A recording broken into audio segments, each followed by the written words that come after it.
श्री शिवाय 7 अगस्त 2026 यानी शुक्रवार की रात इस जगह फेंक देना, एक मुट्ठी काले तिल बन जाओगे करोड़पति। इस सावन मास की कृष्ण पक्ष नवमी तिथि। और दोस्तों, ये वह तिथि है जो सावन में पड़ने वाली सबसे बड़ी तिथि है, क्योंकि ये शुक्रवार के दिन पड़ रही है और इसका बहुत ही बड़ा और विशेष महत्व होता है। पूज्य गुरुजी ने कहा है कि अगर कभी भी मौका लग जाए और सावन मास की नवमी तिथि शुक्रवार को पड़ जाए तो आप लोगों को एक चुटकी काला तिल वाला उपाय तो जरूर ही करना चाहिए। इन दोनों का सहयोग बहुत कम आता है और इसी के साथ में गुरुजी ने अपनी शिव पुराण कथा में बताया है कि इस दिन आपको एक चुटकी काला तिल वाला उपाय तो आपको जरूर ही करना चाहिए, क्योंकि ऐसा दिन पूरे साल में सिर्फ एक ही बार आता है। और दोस्तों, आप सभी लोग जानते हो कि शुक्रवार नवमी तिथि का अगर सबसे बड़ा कोई उपाय है तो एक चुटकी काला तिल वाला उपाय है। तो दोस्तों, शुक्रवार नवमी तिथि के दिन आप लोगों को इस एक चुटकी काला तिल वाला उपाय को जरूर करना है। बहुत सारे लोग होंगे जिन लोगों ने इस उपाय को न किया हो, मतलब पूरा महीना निकल गया, उन्होंने किसी भी दिन इस एक चुटकी काला तिल वाला उपाय को न किया हो। पर दोस्तों, आपके पास एक आखिरी मौका बचा हुआ है, जो कि 7 अगस्त शुक्रवार नवमी तिथि के दिन है। तो इस दिन आप लोगों को इस वाले उपाय को जरूर कर लेना है। भले ही आपने पूरे महीने भर इस उपाय को न किया हो, पर अगर आप इस सावन मास की शुक्रवार नवमी तिथि के दिन अगर इस वाले उपाय को कर लिया तो आपको इस उपाय को करने का वो फल मिलेगा जिसकी आपने कभी कल्पना भी नहीं करी होगी। इसीलिए आप लोग इस वाले उपाय को एक बार जरूर कर लेना है, ताकि आप लोगों के हाथ से ये मौका न जा सके और आपको इस उपाय को करने का फल मिल सके।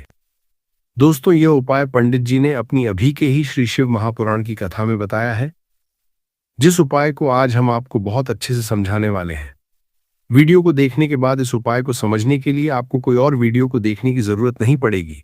तो चलिए दोस्तों, उपाय को शुरू करते हैं। देखिए, ये इस सावन मास के शुक्रवार नवमी तिथि के दिन ये इतना खास होता है, इतना महत्वपूर्ण होता है, देखा गया है कभी कभी बड़े बड़े पूजा पाठ अनुष्ठान से जो मनोकामना पूर्ण नहीं होते, वो सावन मास के शुक्रवार नवमी तिथि के दिन एक छोटे से उपाय करने से ही आपकी मनोकामना पूर्ण हो जाती है। और बहुत सारे लोगों ने इस उपाय को किया भी है और उनको इसको करने का फल भी जरूर मिला है। अगर आप लोग भी इस उपाय को करना चाहते हैं तो आप इस उपाय को पहले अच्छे से समझ लेना, सुन लेना, उसके बाद करना। आपको इस उपाय का फल जरूर मिलेगा और इस उपाय को कर लेने से आपके घर में चाहे किसी भी प्रकार की दुख और समस्या क्यों न चले रही हो, आपको उसका कारण भी नहीं पता कि भाई ये समस्या किस कारण से चल रही है, उसका कुछ भी कारण हो सकता है, जैसे पितृदोष हो सकता है, किसी भी तरह का मंगल दोष भी हो सकता है। तो इस दिन आप लोगों को यह वाला उपाय कर लेना है। यह एक ऐसा उपाय है जिस उपाय को अगर किसी विशेष दिन पर किया जाए तो भाई उस विशेष दिन का जो है वो तो हमें मिलता ही मिलता है, पर हमने उस दिन पर इस उपाय को किया है तो हमें उससे भी बड़ा फल मिलता है और फल बहुत जल्दी मिलता है, क्योंकि आप इस उपाय को बहुत ही बड़े और विशेष दिन पर कर रहे हो। तो चलिए अब उपाय के बारे में बात करते हैं। उससे पहले आप लोगों को यह जानना आवश्यक है कि आखिर ये उपाय किस समय करना है, किसको करना है और कैसे करना है। तो चलिए हम आगे आपको वीडियो में एक एक करके बता देते हैं। लेकिन उससे पहले अगर आप लोग हमारे चैनल पर पहली बार आए हैं या फिर मेरी आवाज़ आज पहली बार सुन रहे हैं तो हमारे चैनल को सब्सक्राइब ज़रूर कर लेना और इस वीडियो को लाइक करके कमेंट बॉक्स में श्री शिवाय नमस्तुभ्यम ओम नमः शिवाय ज़रूर टाइप कर देना। तो दोस्तों, इस एक चुटकी काला तिल वाला उपाय को हमें इस शुक्रवार नवमी तिथि के दिन कैसे करना है, किसको करना है, किस समय करना है और कहां पर करना है, ये सारे सवालों के जवाब आपको इस वीडियो में मिल जाएंगे। और जो यह वीडियो देखेगा भाई, उसको एक चुटकी काला तिल वाला उपाय जरूर करना चाहिए, क्योंकि इस दिन एक चुटकी काला तिल का भी बहुत ही बड़ा और विशेष महत्व होता है। और जब बात आ जाए एक चुटकी काला तिल वाला उपाय की, तो यह सोने पर वाली बात हो जाती है और यह एक बहुत ही बड़ा उपाय हो जाता है इस शुक्रवार नवमी तिथि का। अब दोस्तों, इस एक चुटकी काला तिल वाला उपाय को आखिर करना किसको है, सबसे पहले हम लोग वो बात जान लेते हैं। तो देखो, घर की जो बड़ी माताएं बहनें होती हैं, उन माताओं बहनों में से कोई भी एक बड़ी माता बहन इस वाले उपाय को कर सकती है। और दोस्तों, अगर आप चाहें तो अपने घर में से सभी सदस्यों को भी इस उपाय को करवा सकते हैं।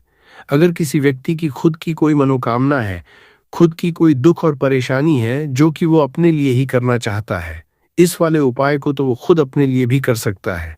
बाकी अगर कोई घर में से ऐसा है जो कि अपने पूरे घर परिवार की सुख और शांति के लिए यह वाला उपाय करना चाहता है तो भाई वो भी कर सकता है, उसमें भी कोई दिक्कत वाली बात नहीं है। कहने का मतलब यह है कि इस उपाय को हर एक सदस्य भी कर सकता है और पूरे घर परिवार के सदस्य के लिए घर की बड़ी बहनों में से कोई एक माता बहन भी कर सकती है। माताएं बहनें अगर घर में उपस्थित ना हो या यह वाला उपाय न कर पा रही हो तो फिर घर का कोई बड़ा सदस्य भी इस एक छुटकी काला तिल वाला उपाय को कर सकता है, चाहे फिर वह पुरुष ही क्यों ना हो, उसमें कोई भी दिक्कत वाली बात नहीं है। अब दोस्तों, जो अगला प्रश्न निकल कर आता है वो ये आता है इस उपाय को लेकर कि आखिर इस उपाय को हमें किस समय करना है, सुबह के समय करना है कि शाम के समय करना है। तो देखो, इस वाले उपाय को आप लोग सुबह भी कर सकते हो और शाम के समय प्रदोष काल में भी कर सकते हो। अब अगर आप पूछो कि भाई साहब सबसे उत्तम समय कौन सा रहेगा इस एक चुटकी काला तिल वाला उपाय को करने का, तो हम आपसे बस यही कहेंगे कि इस उपाय को आप सुबह के समय करेंगे तो ज्यादा बेहतर होगा। बाकी अगर प्रदोष काल शाम के समय भी करेंगे तो भी अच्छा होगा, उसमें कोई भी दिक्कत वाली बात नहीं है। तो अब दोस्तों, जो अगली सबसे बड़ी और महत्वपूर्ण बात आती है वो ये आती है कि सुबह अगर हम उपाय को करेंगे तो हमें कितने बजे से लेकर कितने बजे तक के बीच में करना है, और शाम के समय प्रदोष काल में करेंगे तो हमें कितने बजे से लेकर कितने बजे के बीच में करना है। तो देखो, सुबह जितनी जल्दी हो सके आप उपाय को करने की कोशिश करना। बाकी अगर किसी कारणवश लेट भी हो जाओ, थोड़ी देर भी हो जाए, तो 10 या 11 बजे तक भी आप उपाय कर लेना, पर 12 बजे से ज्यादा देरी ना हो, ठीक है, इस बात का ध्यान रखना। उसके बाद में दोस्तों, अगर के समय प्रदोष काल की बात करें, प्रदोष काल का जो समय है होता है वो शाम के 6 बजे से शुरू हो जाता है। मतलब शाम के 6 बजे से लेकर 7 बजे के बीच का जो समय होता है ये समय प्रदोष काल का समय होता है। तो आप इस उपाय को 7 या 8 बजे के बीच में भी कर सकते हो। मतलब शाम के 6 बजे से रात 8 बजे के बीच में आप कभी भी इस वाले उपाय को कर सकते हो, उसमें कोई भी दिक्कत वाली बात नहीं है। देखिए, आज के इस पूरे वीडियो में हम आपको 3 चमत्कारिक उपाय बताने वाले हैं। ये तीनों ही उपाय बहुत खास और बहुत ही विशेष होने वाले हैं। तो चलिए दोस्तों, जान लेते हैं गुरुजी द्वारा बताए गए पहले उपाय के बारे में। देखिए, ये उपाय आपको अपने परिवार के लिए करना है। यदि आप चाहते हैं कि आपका परिवार का प्रत्येक सदस्य तरक्की करे, उन्हें हर कार्य में सफलता की प्राप्ति हो, तो आपको यह उपाय करना है। तो देखिए, इस उपाय को करने के लिए आपको एक आटे का दीपक लेना है। आपको अपने घर पर एक एक आटे का दीपक प्रकार से तैयार कर लेना है। अब देखिए दोस्तों, इस प्रकार से आटे का दीपक तैयार करने के बाद इसी के साथ में आपको एक चुटकी हल्दी भी लेनी होगी। अब ये दोनों ही सामग्रियां लेकर के आपको पहुंच जाना है अपने ही घर में तुलसी जी के पौधे के पास में। देखिए, कई लोग कमेंट करके पूछ रहे हैं कि क्या हम तुलसी जी के पौधे के वहां पर, हमारे घर में जो तुलसी जी का पौधा है वो सूख चुका है, तो वहां पर भी इस उपाय को कर सकते हैं। तो हाँ, बिल्कुल, आप इस उपाय को, जो आपके घर में तुलसी जी का पौधा है वहीं पर आपको ये उपाय करना है। देखिए, सबसे पहले तो आपको ये जो उपाय है सूर्यास्त के बाद यानी कि रात्रि के समय में ही करना होगा। अब देखिए, सबसे पहले आपके पास जो एक चुटकी हल्दी है उसे आपको तुलसी जी के पौधे में डाल देना है। अब देखिए, आप जो एक आटे का दीपक लेकर के आए हैं, सबसे पहले तो आपको उसे तुलसी जी के पौधे के पास में रखना है, और तुलसी जी पौधे के पास में रखने के बाद इस दीपक में हमें शुद्ध घी का प्रयोग करना है, और इसी दीपक में हमें गोल रूप की बाती का प्रयोग करना है, क्योंकि यह जो दीपक है विशेषकर हम हरि विष्णु नारायण के नाम से लगा रहे हैं। अब इस दीपक को आपको प्रज्वलित कर देना है, और आपको भगवान विष्णु से, माता तुलसी से प्रार्थना करनी है कि हमारे घर में परिवार का प्रत्येक सदस्य तरक्की करे, उसे अपने हर कार्य में सफलता की प्राप्ति हो, पूरा परिवार खुश रहे। हे भगवान नारायण, आप हमारे परिवार की रक्षा करना। अब देखिए, दीपक को प्रज्वलित करने के बाद आपको तुलसी जी के पौधे के नीचे यदि तुलसी जी का पत्ता गिरा हुआ पड़ा है तो उसे आपको उठा लेना है। आपको ध्यान रखना है, तुलसी जी के पौधे से पत्ता तोड़ना नहीं है। नीचे गिरा हुआ है तो उसे आपको उठा लेना है। आप देखिए, आपके घर में भगवान विष्णु की, भगवान श्री राम की, या फिर भगवान श्री कृष्ण की, यानी कि श्री विष्णु के किसी भी अवतार की प्रतिमा लगी हुई है, तो वहां पर आपको जाना है, और आपको थोड़ी सी चीनी या फिर मिश्री आपके घर में हो तो उनका भोग आपको भगवान विष्णु के सामने लगाना है, और जो आप तुलसी जी का पत्ता लेकर के आए हैं उसे भी आपको उसी भोग में डाल देना है। अब देखिए, थोड़ी सी देर इस भोग को वहीं पर रखे रहने देना है, और फिर इस भोग को आपको अपने घर के परिवार के प्रत्येक सदस्य को प्रसाद स्वरूप प्रदान करना है। यकीन, इस उपाय को करने से आपके परिवार का प्रत्येक सदस्य हमेशा तरक्की पर रहता है और आपके परिवार में हमेशा खुशियां बनी रहती हैं। तो इस प्रकार से आपको पहला उपाय कर लेना है। अब हम जानते हैं दूसरे उपाय के बारे में। देखिए, ये जो उपाय है विशेषकर धन की प्राप्ति के लिए है, माँ लक्ष्मी को प्रसन्न करने के लिए है और विशेषकर शुक्रवार नवमी तिथि की रात्रि में ही आपको ये उपाय करना है। देखिए, सामने आपको एक दीपक दिखाया जा रहा है, तो आपको एक दीपक लेना है। दीपक आप मिट्टी का भी ले सकते हैं, आटे का भी ले सकते हैं।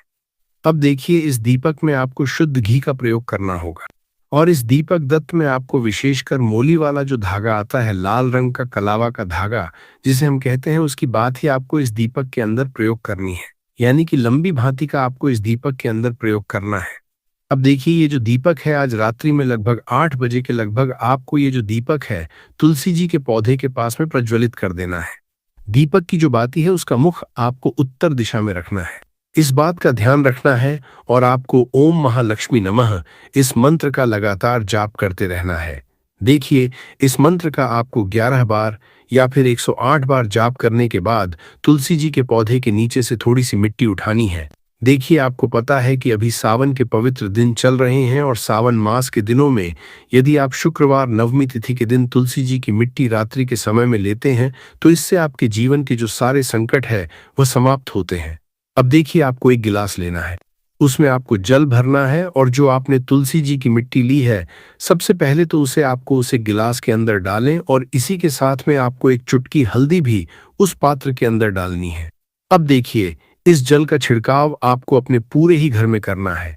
देखिए, जल का छिड़काव आपको अपने घर के प्रत्येक कोने में करना है, मुख्य द्वार पर करना है, प्रत्येक कमरे में करना है। केवल अशुद्ध स्थानों को आपको छोड़ना है।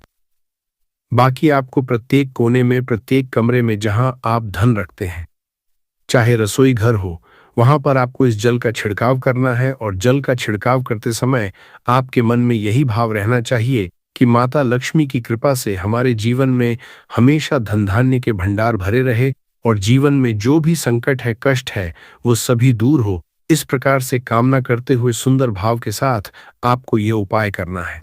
देखिए, इस उपाय को करने से घर का जो दुर्भाग्य है वह दूर होता है, तो इसीलिए आपको शुक्रवार नवमी तिथि की दिव्य रात्रि में ये उपाय करना है। अब दोस्तों, हम बात कर लेते हैं तीसरे विशेष और अंतिम उपाय के बारे में। देखिए, इस उपाय के माध्यम से भगवान विष्णु और माता लक्ष्मी दोनों ही प्रसन्न होने वाले हैं।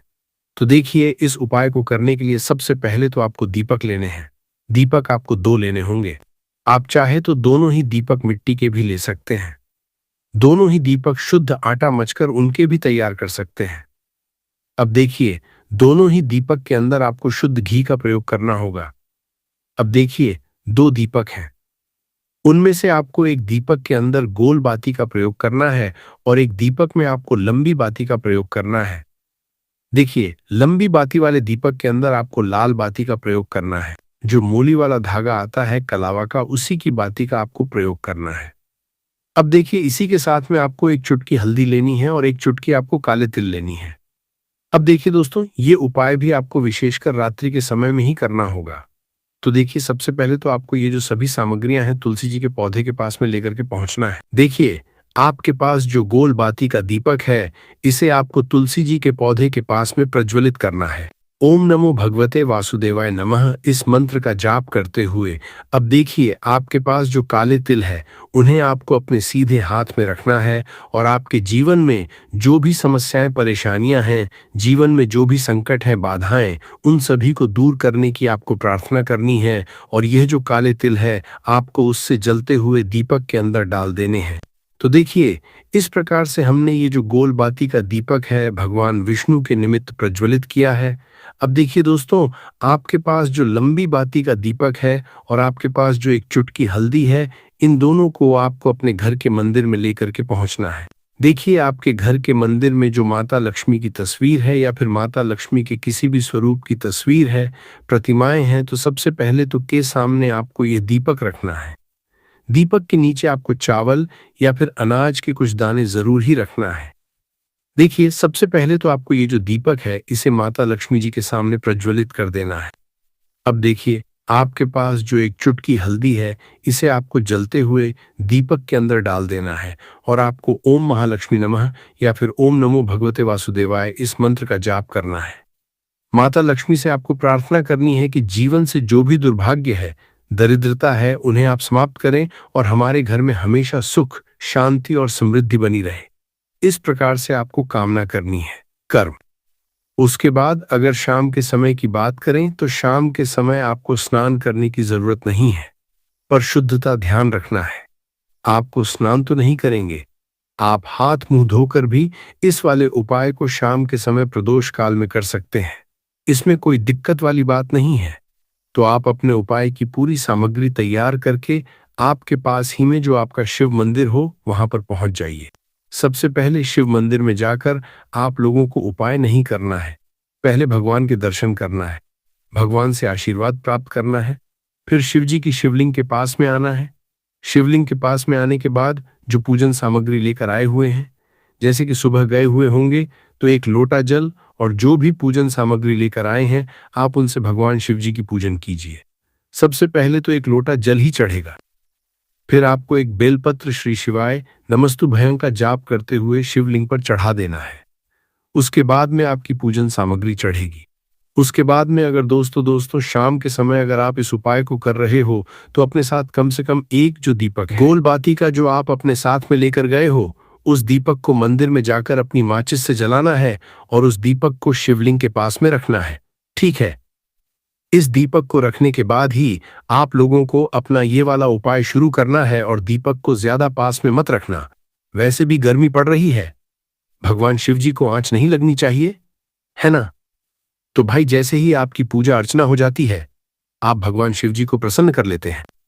उसके बाद शिवलिंग के पास ही में आप कहीं पर बैठ जाइए, सामने या आसपास जिस जगह पर आपको बैठना हो वहां पर बैठ जाइए और अपने वो 11 चावल के दाने अपने सामने निकाल कर रख लीजिए, क्योंकि अब यहाँ पर उपाय को यहाँ पर करने की आपको तैयारी करना है। और इस तरीके से जब आप उपाय करेंगे, पूजन सामग्री सजाने के बाद, पूजन अर्चना करने के बाद, तो आपको उपाय का फल बहुत जल्दी और बहुत होकर मिलेगा। तो अपने चावल के अपने सामने निकाल कर रख लेना और यह जो उपाय है ये आपकी सीधे हाथ की हथेली से होगा, इसलिए इस बात का भी विशेष रूप से ध्यान रखना है। तो सीधे हाथ की हथेली का प्रयोग करके ही आप लोग अपना इस वाले उपाय को करना। अपने सामने जो भी आपके कागज की पुड़िया है उसको खोलकर रख लो, या कटोरी है तो भाई उसे अपने सामने रख लो और अपने वो 11 चावल के दाने निकाल लो। ठीक है। उसके बाद में दोस्तों अब आपको क्या करना है कि शिवलिंग आपके सामने होगी तो आपने वो 11 चावल के दाने एक एक करके जहां पर आपने बेलपत्र चढ़ाए हैं आपको शिव जी के शिवलिंग के ऊपर चढ़ाना है। कहां पर चढ़ाना है? शिवलिंग के ऊपर चढ़ाना है और कहीं पर भी नहीं चढ़ाना है आपको अपने हथेली से। तो शिवलिंग के ऊपर चढ़ाना है, भले ही फिर वो अपने आप जलाधारी पर गिर जाए, यह मतलब वहीं पर गिर जाए, उसमें कोई दिक्कत वाली बात नहीं है, पर आप चढ़ाओ शिवलिंग के ऊपर। तो आपको क्या करना है? अपना पहला चावल का दाना उठाना है, श्री शिवाय नमस्तु भयम बोलना है और शिवलिंग पर चढ़ देना है। इसी तरीके दूसरा चावल का दाना उठाना, शिवलिंग पर चढ़ना है और मंत्र बोल देना है और फिर तीसरा चावल का दाना उठाना है, श्री शिवाय नमस्तु भयम बोलना है और चढ़ देना है। इसी प्रकार से आपको पूरे 11 चावल के दाने एक एक करके शिव जी के शिवलिंग के ऊपर चढ़ाना है और भगवान से प्रार्थना करते जाना है।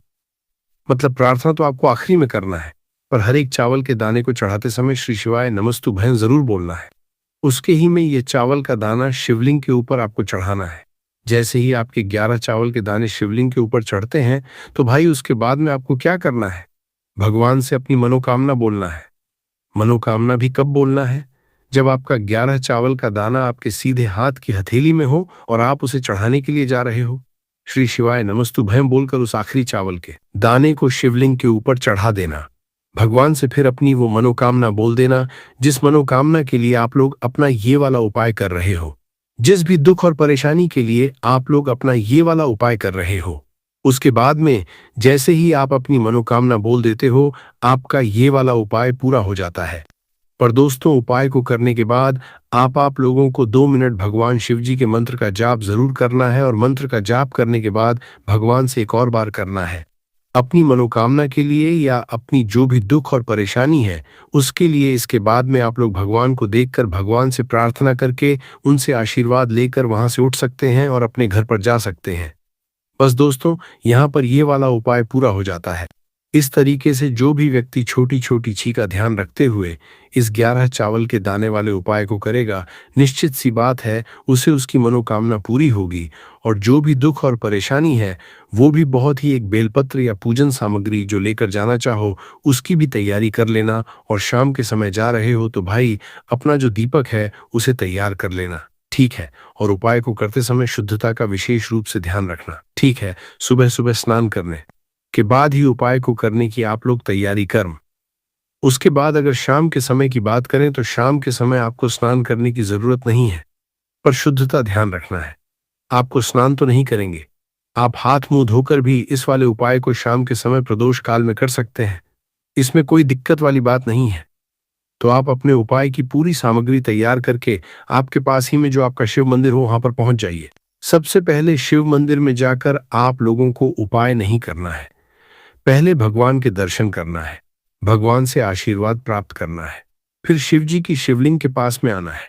शिवलिंग के पास में आने के बाद जो पूजन सामग्री लेकर आए हुए हैं, जैसे कि सुबह गए हुए होंगे तो 1 लोटा जल और जो भी पूजन सामग्री लेकर आए हैं आप उनसे भगवान शिव जी की पूजन कीजिए।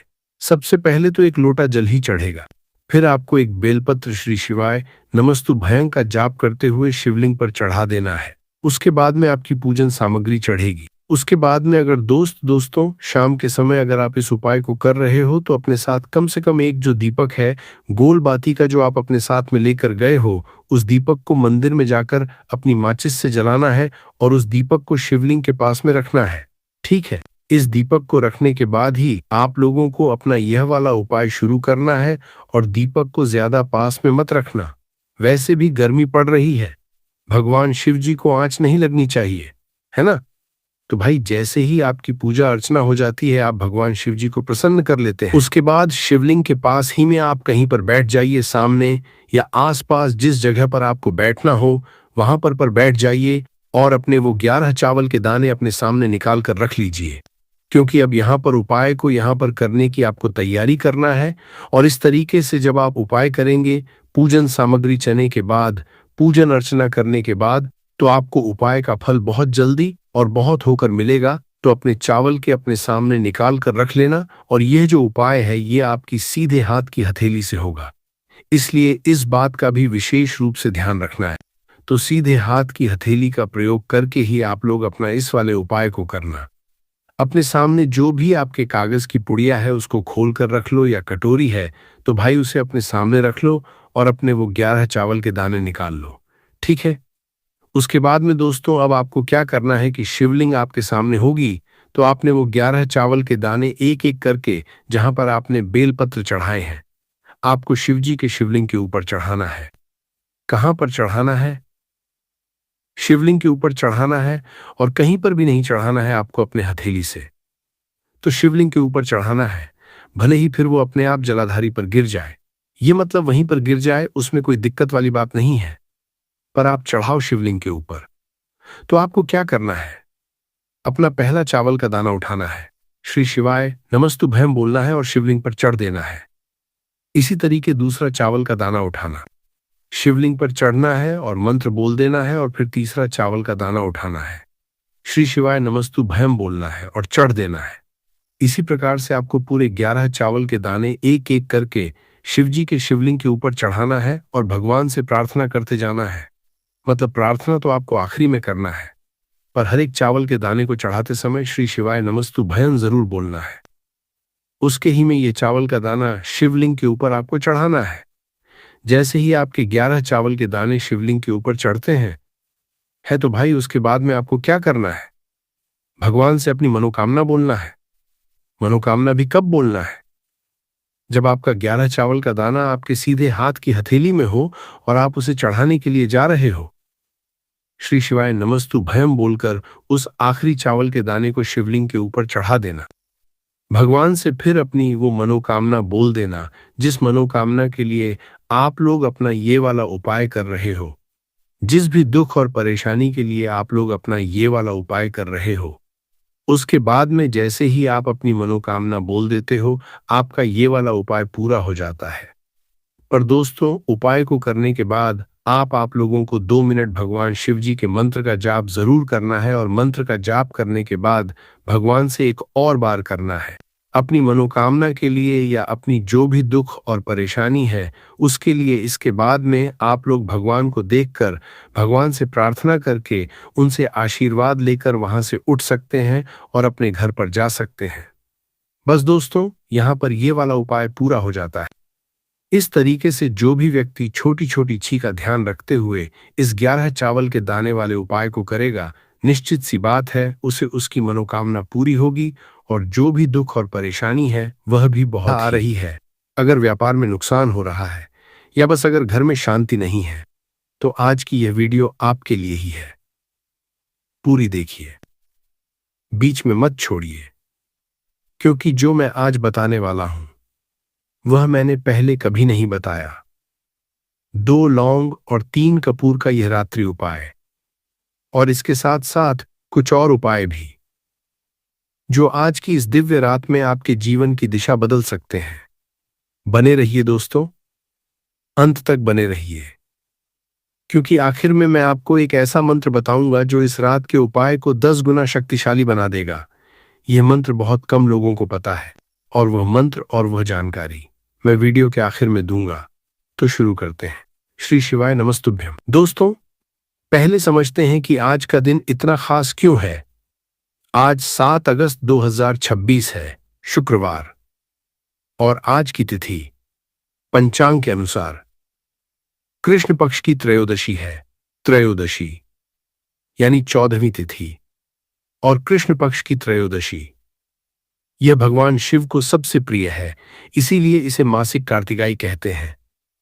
अब सोचिए, शुक्रवार को मासिक कार्तिकाई, यह संयोग क्या है। शुक्रवार है मां लक्ष्मी का दिन, और शिवरात्रि है महादेव का दिन। जब शिव और लक्ष्मी एक साथ एक ही दिन प्रसन्न होते हैं, तो क्या मांगोगे जो नहीं मिलेगा। शास्त्रों में कहा गया है, शिवः शक्तया युक्तो यदि भवति शक्तः प्रभवितुम, अर्थात जब शिव शक्ति से युक्त होते हैं तभी वह सर्वशक्तिमान होते हैं। और आज का दिन ठीक ऐसा ही है, शिव की तिथि और शक्ति का दिन। अब बात करते हैं आज के नक्षत्र की। आज नक्षत्र है अश्विनी। अश्विनी नक्षत्र के देवता हैं अश्विनी कुमार, जो देवताओं के वैद्य हैं, यानी दिव्य चिकित्सक। जो नक्षत्र बीमारियों को दूर करने वाले देवताओं से जुड़ा हो, उस नक्षत्र में किए गए उपाय स्वास्थ्य, जीवन शक्ति और समृद्धि लाते हैं। और आज का योग है आयुष्मान योग। आयुष्मान अर्थात लंबी आयु, अच्छा स्वास्थ्य और सुख समृद्धि। जिस दिन आयुष्मान योग हो, उस दिन किया गया कोई भी धार्मिक कार्य, व्रत, पूजा, उपाय, वह दीर्घकालिक फल देता है, जल्दी फल देता है। यह योग बताता है कि आज जो भी बीज बोओगे वह जल्दी अंकुरित होगा। और सबसे बड़ी बात, आज है वृषभ संक्रांति। आज सूर्यदेव मेष राशि से निकलकर वृषभ राशि में प्रवेश कर रहे हैं। संक्रांति का दिन यह अत्यंत पवित्र दिन होता है। जब सूर्य राशि परिवर्तन करते हैं तो पूरे ब्रह्मांड में एक ऊर्जा का प्रवाह होता है, एक नई लहर आती है, पुरानी रुकावटें टूटती हैं, नया मार्ग खुलता है। और यह संक्रांति वृषभ राशि में है। वृषभ जो है मां लक्ष्मी की राशि। वृषभ राशि में सूर्य का प्रवेश, यह धन, समृद्धि और स्थायित्व का प्रतीक है। तो दोस्तों, आज एक नहीं, दो नहीं, तीन दिव्य शक्तियां एक साथ सक्रिय हैं। मासिक कार्तिकाई, शुक्रवार का शक्ति योग और वृषभ संक्रांति। ऐसे दिन में किया गया उपाय जड़ से काम करता है, ऊपर से नहीं, जड़ से, भाग्य की जड़ से, कर्म की जड़ से। और आज जो रात का उपाय मैं बताने वाला हूं, वह इन तीनों शक्तियों को एक साथ साधता है। 2 लौंग और 3 कपूर। सुनने में छोटा लगता है, लेकिन इसके पीछे जो रहस्य है, जो शास्त्रीय आधार है, वह सुनकर आप हैरान हो जाएंगे। लेकिन पहले दोस्तों, मैं आपसे एक बात कहना चाहता हूं। आज की यह वीडियो अगर आपको अच्छी लग रही है, अगर आपको लग रहा है कि यह जानकारी आपके काम आएगी, तो नीचे जो हाइप का बटन है उसे जरूर दबाइए। YouTube का यह नया फीचर है, हाइप फीचर। इससे हमारी वीडियो को हाइप पॉइंट्स मिलते हैं और यह वीडियो और लोगों तक पहुंचती है, जिससे और लोगों को भी यह दिव्य ज्ञान मिलेगा। हाइप का बटन नीचे दिखेगा, बस एक बार दबा दीजिए। भगवान आपका यह पुण्य कार्य जरूर देखेंगे। दोस्तों, मैं जानता हूं कि आप में से बहुत से लोग आज बहुत थके हुए हैं, और यह थकान सिर्फ शरीर की नहीं, यह मन की थकान है, आत्मा की थकान है। कितनों के घर में महीने का खर्च भी मुश्किल से निकलता है। EMI है, किराया है, बच्चों की फीस है, और महीने के अंत में जेब खाली हो जाती है। आप मेहनत करते हो, दिन रात करते हो, लेकिन फिर भी पैसा हाथ में नहीं टिकता। ये क्यों होता है? क्या आपने कभी सोचा? और कितनों के घर में कर्ज का बोझ है, किसी से उधार लिया था, सोचा था जल्दी चुका देंगे, लेकिन वह कर्ज कम होने की जगह बढ़ता ही जा रहा है। रात को सोने की कोशिश करते हो, लेकिन नींद नहीं आती। आंखें बंद होती हैं, लेकिन मन में हिसाब किताब चलता रहता है। दोस्तों, ये आपकी गलती नहीं है। ये कभी कभी ग्रहों की दशा होती है, कभी कभी पुराने कर्म होते हैं, कभी कभी घर में वास्तु दोष होता है, और कभी कभी किसी की नजर लग जाती है, और सब कुछ ठीक होते हुए भी बिगड़ता रहता है। लेकिन घबराइए मत, क्योंकि जो शिव की कृपा है वह इन सब चीजों से बड़ी है। और घर की बात करें, कितने घरों में आज शांति नहीं है। पति पत्नी में रोज झगड़ा होता है, बच्चे माँ बाप की बात नहीं सुनते, घर में एक अजीब सी भारीपन रहती है। मेहमान आते हैं तो अच्छा नहीं लगता, घर वाले बाहर जाते हैं तो अच्छा नहीं लगता। हर तरफ से एक अदृश्य दबाव है। यह नकारात्मक ऊर्जा है दोस्तों, और यह नकारात्मक ऊर्जा घर को अंदर से खोखला कर देती है। और माताएं जो इस वीडियो को देख रही हैं, माताओं के दिल में कितना दर्द होता है। बेटे की नौकरी नहीं लग रही, बेटी का विवाह नहीं हो रहा, घर का मालिक बीमार है, और वह सुबह उठकर पूजा करती हैं, मंदिर जाती हैं, व्रत रखती हैं, फिर भी लगता है कि भगवान सुन नहीं रहे। माताओं, आपकी पूजा व्यर्थ नहीं गई। भगवान हर प्रार्थना सुनते हैं। कभी कभी देर होती है, लेकिन निराश मत होइए। आज की रात आपके लिए है। आज भोलेनाथ आपकी सुनेंगे। और युवा जो देख रहे हैं, जिन्होंने बड़े सपने देखे थे, पढ़े लिखे हैं, मेहनत भी की, लेकिन फिर भी कहीं अटके हुए हैं, नौकरी के लिए इंटरव्यू देते हैं, लेकिन कुछ न कुछ ऐसा होता है कि बात नहीं बनती। व्यापार शुरू किया तो घाटा हो गया, मन में एक हीनता आ गई है, मुझसे नहीं होगा। दोस्तों, यह आपके अंदर की कमजोरी नहीं है, यह ग्रहों की बाधा है। और ग्रहों की बाधा दूर होती है उपाय से, श्रद्धा से, और भगवान की कृपा से।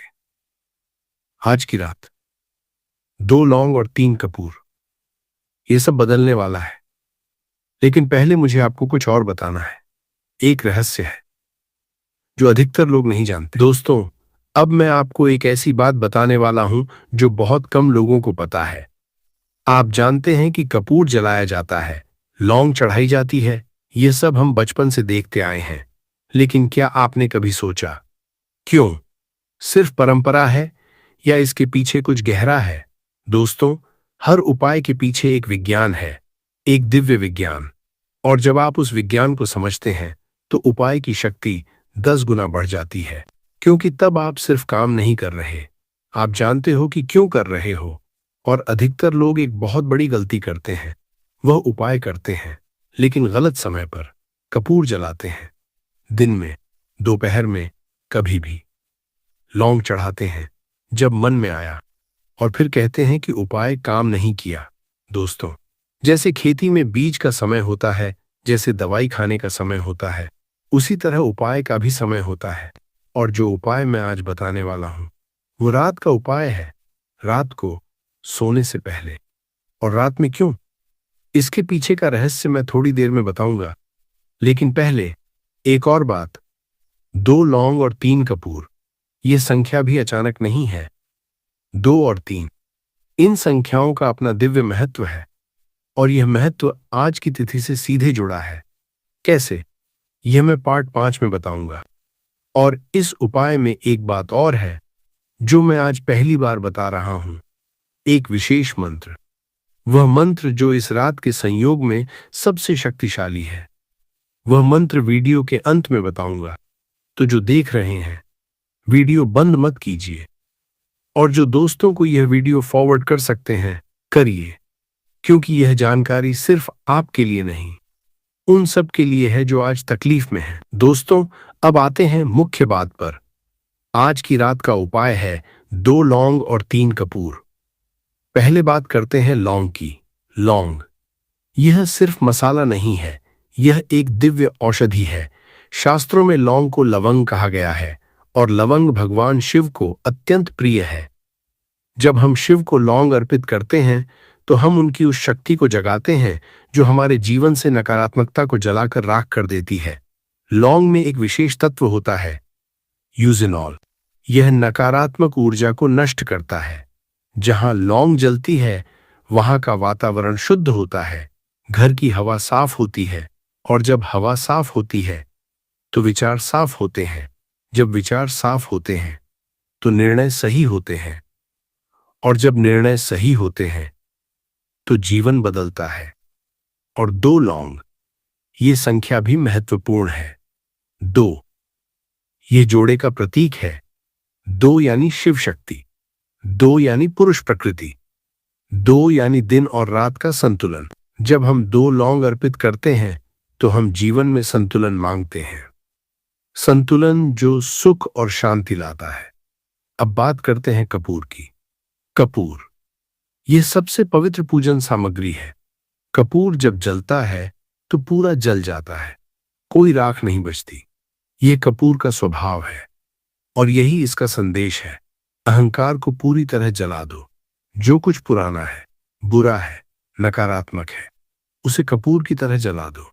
कोई निशान नहीं रहने दो। कपूर को शास्त्रों में कर्पूर कहते हैं। भगवान शिव आरती में कपूर जलाना अनिवार्य माना गया है। क्यों? क्योंकि कपूर का धुआं वातावरण को शुद्ध करता है, शारीरिक रूप से भी और आध्यात्मिक रूप से भी। जहां कपूर जलता है वहां देवताओं का वास होता है। और 3 कपूर, 3 अंक है ब्रह्मा विष्णु महेश का। 3 यानी सृष्टि पालन संहार, 3 यानी भूत भविष्य वर्तमान, 3 यानी तन मन धन। जब आप 3 कपूर जलाते हैं तो आप तीनों लोकों की शक्ति को एक साथ साधते हैं। और 2 लौंग, 3 कपूर, 5 यह पंचतत्व का अंक है। पृथ्वी, जल, अग्नि, वायु, आकाश, 5 तत्व। जब आपका उपाय 5 की संख्या में होता है तो वह पंचतत्व को संतुलित करता है। और पंचतत्व जब संतुलित होते हैं तो कोई भी बाधा नहीं रुक सकती। अब यह उपाय रात को क्यों? दोस्तों, रात का समय बहुत शक्तिशाली होता है। आयुर्वेद में और ज्योतिष में रात के बारे में कहा गया है, रात्रौ पूजा विशेष फलदायिनी। रात में की गई पूजा और उपाय विशेष फल देते हैं। क्यों? क्योंकि रात में शोर शराबा कम होता है, मन शांत होता है और जब मन शांत होता है तो आपकी श्रद्धा और आपका संकल्प सीधे भगवान तक पहुंचता है बिना किसी रुकावट के। और मासिक कार्तिकाई की रात, यह तो विशेष रूप से शिव की रात है। इस रात महादेव जागते हैं। इस रात उनकी कृपा का दरवाजा खुला रहता है। इस रात जो मांगो वह मिलता है। दोस्तों, अब मैं बताता हूं कि यह उपाय किसके लिए है। और सुनिए, यह उपाय लगभग हर उस इंसान के लिए है जो जीवन में किसी भी प्रकार की परेशानी से गुजर रहा है। माताओं के लिए, अगर आपके घर में बच्चों को लेकर चिंता है, बेटे की नौकरी, बेटी का विवाह, बच्चे की पढ़ाई, तो यह उपाय आपके लिए है। मां की श्रद्धा से की गई पूजा सबसे शक्तिशाली होती है।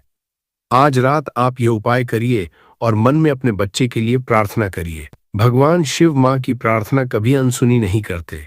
बहनों के लिए, जिन बहनों के विवाह में बाधा आ रही है, जिनके पति की तरक्की नहीं हो रही, जिनके घर में कलह है, यह उपाय आपके लिए है। शुक्रवार की रात मां लक्ष्मी की कृपा सबसे ज्यादा सक्रिय होती है।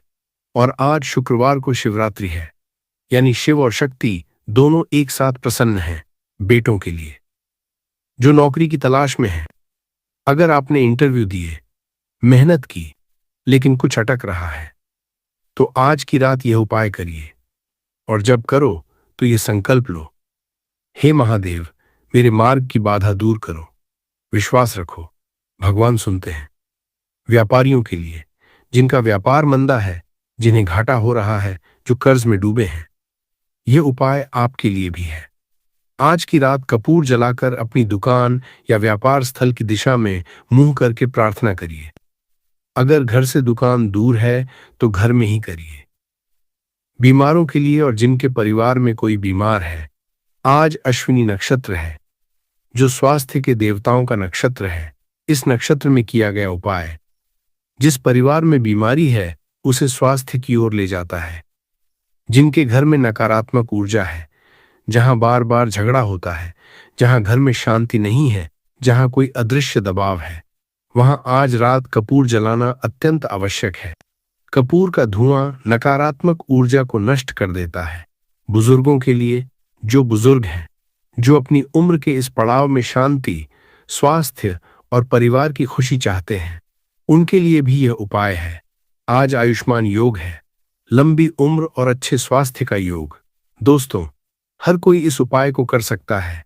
कोई प्रतिबंध नहीं है, कोई जाति नहीं, कोई उम्र नहीं। जो भी श्रद्धा से करेगा, फल मिलेगा। और हां दोस्तों, अभी एक काम करिए, नीचे YouTube हाइप का बटन है, उसे दबाइए। ये एक नया फीचर है जो YouTube ने शुरू किया है। जब आप हाइप करते हो तो यह वीडियो उन लोगों तक पहुंचती है जिन्हें इसकी सबसे ज्यादा जरूरत है। आपके घर में एक उपाय से जीवन बदला, किसी और के घर में भी बदल सकता है।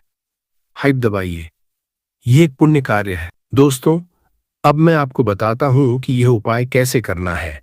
ध्यान से सुनिए, एक एक बात नोट कर लीजिए। समय, आज की रात भद्रा शाम 6:54 बजे समाप्त हो जाएगी, तो उपाय के लिए सही समय है रात 7:00 बजे के बाद। और सबसे उत्तम समय है रात 8:00 बजे से रात 9:00 बजे के बीच, क्योंकि आज नक्षत्र भरणी रात 8:14 बजे से शुरू होगा।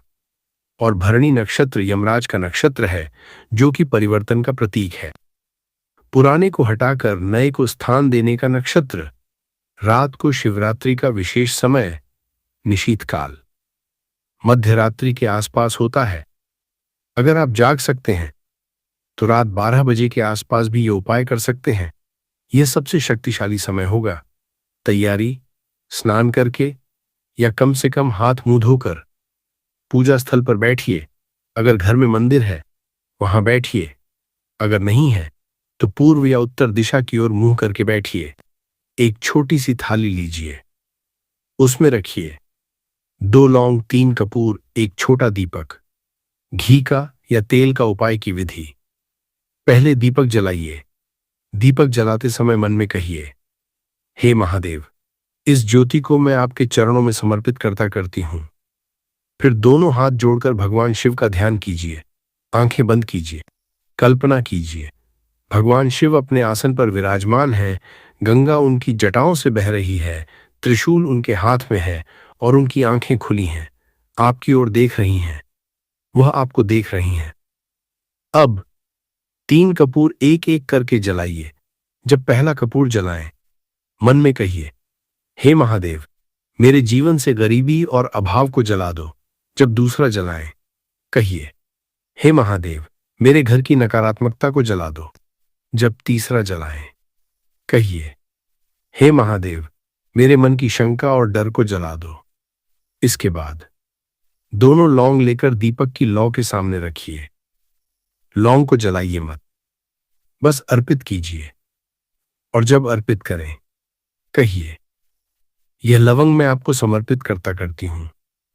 जैसे यह सुगंध चारों ओर फैलती है, वैसे ही मेरे घर में सुख और समृद्धि फैल जाए। अब मंत्र जपिए। मंत्र है च नमः शिवाय।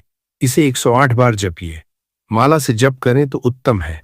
माला नहीं है तो हाथ की उंगलियों पर गिन सकते हैं। और अगर इतना नहीं कर सकते तो कम से कम 21 बार जपिए। लेकिन जितना ज्यादा जपोगे उतना अच्छा। जप करते समय आंखें बंद रखिए, मन को भटकने मत दीजिए, सिर्फ चो नमः शिवाय, बस यही। जब जप पूरा हो जाए तो भगवान के सामने प्रणाम कीजिए और मन से अपनी मनोकामना बोलिए। जो चाहते हो सीधे बोलो, भगवान से डरने की जरूरत नहीं। वह पिता है, जैसे बच्चा पिता से मांगता है वैसे मांगो। विशेष ध्यान रखें, उपाय करने के बाद घर में कोई भी लड़ाई झगड़ा न करें। आज की रात शांति